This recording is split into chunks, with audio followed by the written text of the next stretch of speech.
father and his twin teenage sons fight for their lives in a distant farmhouse as the world approaches its end. Get ready to relive the adventure as we recap the story of action and horror film today. Arcadian, production year 2024.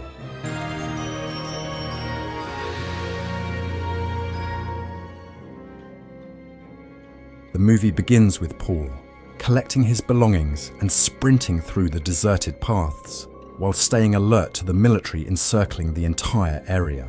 There's an announcement on the mics regarding a potential threat. Based on the overall situation, it is evident that a countrywide lockdown is underway. An unidentified foe, likely a virus or similar, has assaulted the planet, putting the human species at risk of extinction. Paul somehow finds a way to break free from all this and go back to a deserted location. Paul walks into the location where a baby begins to cry. Subsequently, we observe Paul cradling his two babies in his arms, experiencing relief through his long, deep breaths. We observe an increasing strain in Paul, since under such terrible circumstances, it is nearly impossible to care for two young children. 15 years go by, and Joseph appears quite healthy, while Paul waits outside the house for his other son Thomas to come back home before dusk. As the older sibling, Joseph demonstrates more responsibility than Thomas, as we observe him managing the doors and windows of their home. He assures that every entry point is securely sealed to prevent the creatures from accessing the house in any manner. At the same time, we observe Thomas making his way home through the woods. As the sun goes down, Paul feels anxious that Thomas might not return to the house. Yet, just as Paul is preparing to search for him, Thomas returns. Paul cautions Thomas that if he fails to return home before sunset again, he will be prohibited from visiting the Rose Farm, located only a few miles from them. The explanation is that after dusk, the beings emerge to prey on the humans. The planet is nearly free of human presence. There are very few individuals like Paul remaining, who have somehow managed to progress sufficiently to get through their days without concern for the creatures. In summary, humans no longer hold the dominant position on Earth. That is for the beings that pursue. During that night, several creatures assault the house, and as Paul and Thomas stand at the door, Joseph closely watches the creatures' actions. Among the siblings, Joseph is the intellect. Upon observation, he remarks that the creatures' actions are dubious, since they typically do not exhibit their feelings. Yet, this time, through their incessant knocking at the door, Joseph has sensed a growing frustration within them since they cannot get into the house. Joseph aims to learn more about the creatures so they can venture outside without constantly being afraid. The next morning, the family works diligently to fix the door from the previous night.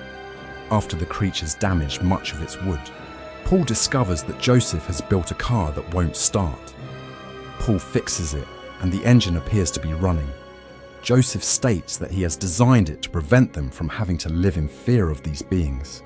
Nevertheless, Joseph says nothing to Paul regarding his intention to capture one of the creatures, while concealing the sketches of a cage he is attempting to construct. Later, Paul prevents Thomas from visiting Rose Farm and requests him to assist his brother in reaching the river to salvage. Thomas disputes with Joseph, since he believes Joseph is the cause of his inability to visit the Rose Farm. Joseph halts the vehicle, and Thomas asks him to see him at that same location when they return. Joseph heads to the river, while Thomas races to the Rose Farm to see Charlotte. They enjoy each other's company for a considerable time, and the sunset is approaching. Thomas jogs through the woods. Joseph, in contrast, attempts to start the engine but is unsuccessful. Later on, Joseph uses Paul's method to start the engine and arrives at the location but does not see Thomas present. As Thomas runs back, he trips on a log and finds himself in a cave.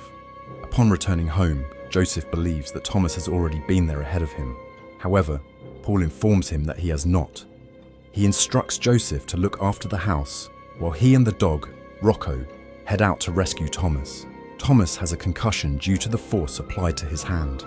Upon waking, he discovers that he is encircled by the beings. Thomas yells in terror, and Paul trails behind him until he discovers a way into the cave. They choose to stay overnight in the cave since they discover a secure area there. In the meantime, at home, Joseph keeps a specific area unoccupied for the creature to enter. Joseph positions himself as bait while the creature cautiously enters the house. Just as the creature is ready to strike Joseph, he cleverly confines it with his cage. Within the cave, as Paul and Thomas have blocked the entrance, the creatures attempt to reach them from below. Realizing there's no escape, Paul grips several bombs and tells Thomas to keep his distance. As the creatures strike, Paul sets off the bomb. The next morning, Joseph sets out to find his father and brother. He discovers them within the woods. Paul is in a serious state when they return him to the house.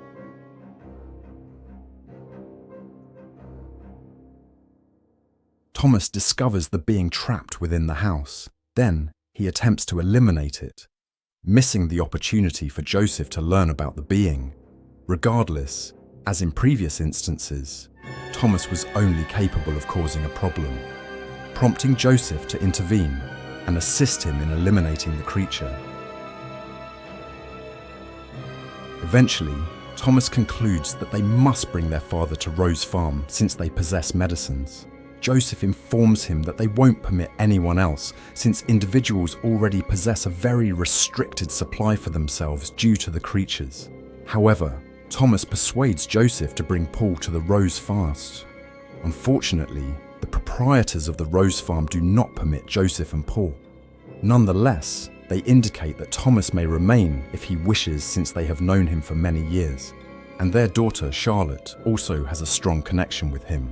Joseph departs with Paul after the brothers argue, as Joseph accuses Thomas of avoiding any responsibility.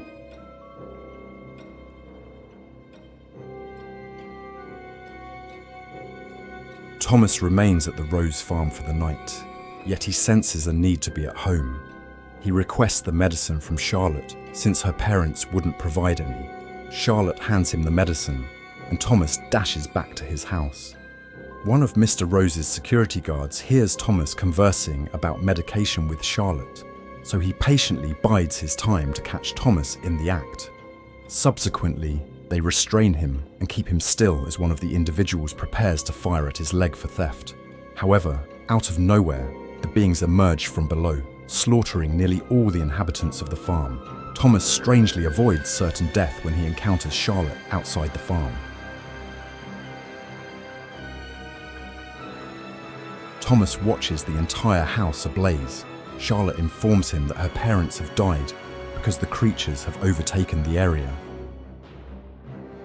At home, Joseph discovers holes in the earth and questions whether the beings are scheming since they possess intelligence.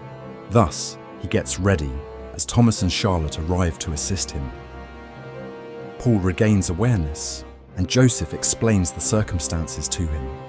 Because the creatures will emerge from the ground, Paul asserts that the only option is to battle them. Joseph has a strategy, and Thomas, along with Charlotte, readies themselves to allow him the time he requires.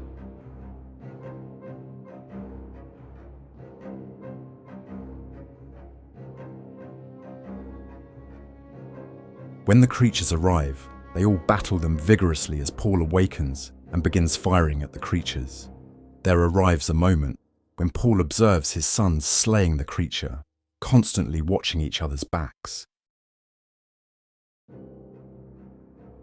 It gives him a sense of achievement as he recalls when he doubted his ability to keep both of his sons safe during that crisis. Paul has battled sufficiently. At this moment, he believes it is the appropriate time to hand over the baton to his sons, since they are ready. Paul takes pride in watching his sons develop into fighters. As in the current world they inhabit, only those who can save others will survive. He realizes that Joseph's strategy is to conceal himself in the refrigerator and blow up the entire house. Paul realizes that the refrigerator cannot hold enough food for all four of them, so he chooses to shut the door and protect it. Paul watches over their son one final time as the entire house goes up in flames.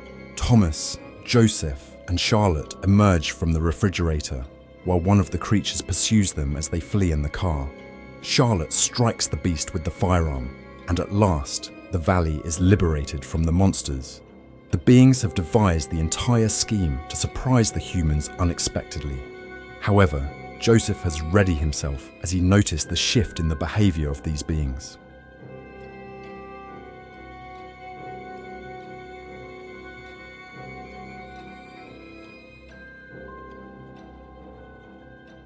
At the conclusion of the movie, the three of them reflect on their cherished one as Joseph intends to investigate the remaining valleys if anyone can endure the night like they did. The source of these beings is still a mystery since there are merely tales about them, depicting them as the sins of humanity that have arrived to purify the earth of humankind. Ultimately, the three of them observe a sky filled with stars, indicating that pollution levels are decreasing. In no time, the planet will rejuvenate itself, rendering it more suitable for human beings once more. And showing this story ends here. Appreciate a subscribe, and please remember to like. Thanks for watching.